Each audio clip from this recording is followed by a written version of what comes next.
We are on public affairs and we'll be talking to Marissa Acierto, an outstanding community leader who will be giving her views and opinions on the latest developments in the United States. Marissa, welcome and thank you so much for joining us today.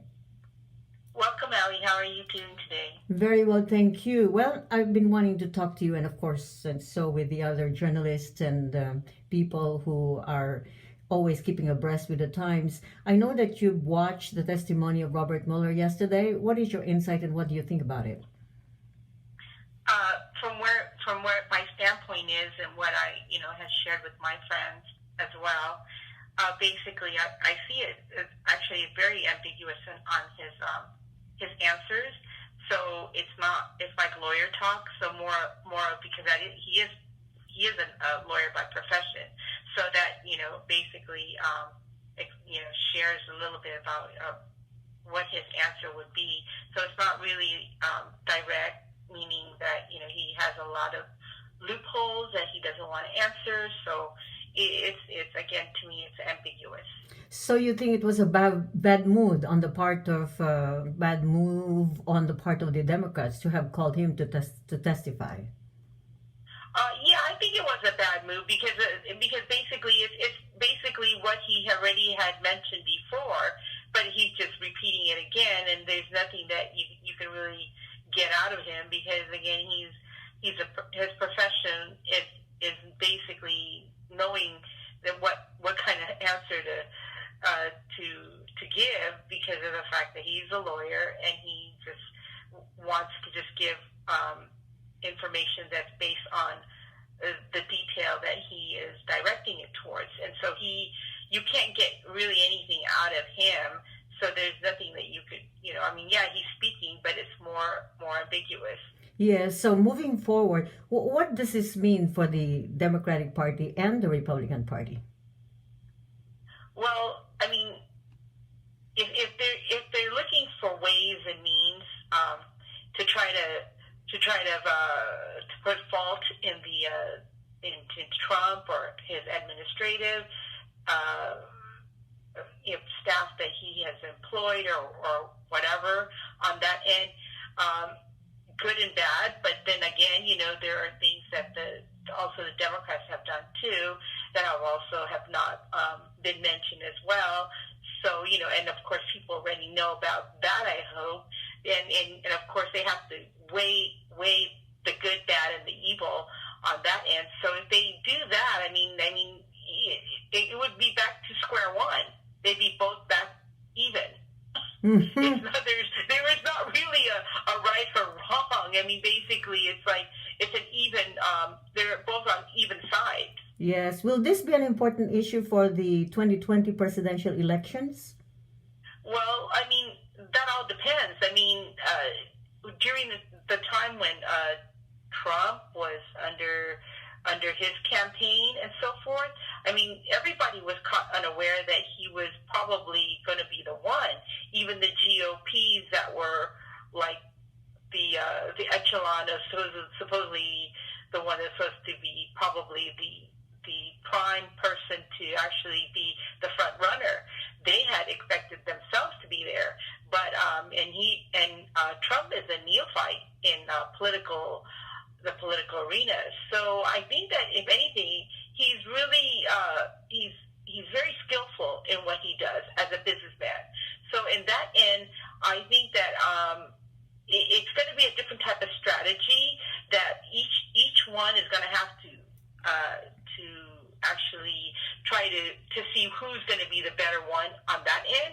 Because again, the surprise of everyone that he won should actually make everybody aware that it is always a possibility that no matter how tainted they could try to make Trump, he can still be the front runner among all of them. Yeah, I know it's still early, but you being with the community most of the time, how do you feel this 2020 elections? Will there be a re-election of President Donald Trump, or the Democratic Party will take everything and will win the presidency? Well, right now it's summer here in San Diego, and of course there's Comic-Con International. That passed by, and the LGBT gay event that also passed by. And so everybody's kind of having a summer type season. And right now I don't hear that much talk about the presidential thing at the moment. But hopefully when it starts kicking in, maybe, who knows, maybe in December or January when everything starts priming up, the local elections, they're getting themselves ready, and they themselves are not even, people are not really paying too much attention to. Mm-hmm. So what more, the presidential at this moment. Well, two final questions. First is, who do you think will be the Democratic nominee? Well, among all of them, of course, if it was me for a favorite for the Democrat, I would like the congresswoman from here in Hawaii. However, but of course, if it were the one for the Democratic Party, I believe there's two of them that possibly that could be a front runner, and or three. And who? One would be Bernie Sanders. The other one would be Harris, which is from California, and the other one, which is he's a Latino person from, I believe, in Texas. I'm not sure if he was mayor or senator. And I think those will be the three front runners for the Democratic Party. Yes. And as far as for Trump, I mean, in the GOP side, I think Trump would be the front runner. Mm-hmm. Well, by the way, before we end, how is the immigration issue affecting San Diego? That's a good question. Again, there's not really been any like rallies or anything like that I know of about the immigration issue at the moment. And again, maybe it's because of the fact that it's summer and so forth. I don't hear anybody going out there and really going gung ho. But what I do know is that although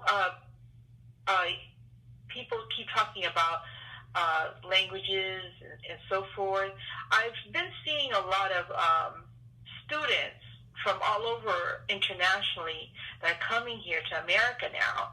And I know it has been done before, but it seems like it's becoming more frequent, which is amazing. I don't know if anybody understands the whole dynamics of what's actually going on, but I see that they're wanting to learn how to speak English, which is really exciting.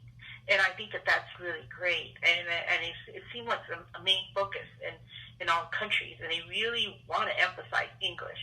Mm-hmm. And so I think that's a good start in leadership. Mm-hmm. Very good. Thank you so much, Marissa. It's always good talking to you, and looking forward to the next interviews to come. Thank you so much. Okay. Yeah, thank you so much too, Awee. Have a great day, okay? You too. Thanks a lot. Bye-bye. Okay, bye-bye. You've just heard from Marissa Acierto, community leader from San Diego, California, and she was our guest today on Public Affairs, brought to you by International News Media Network. This is Awee Abayari saying goodbye for now. Thanks so much for watching and listening. May God bless you always.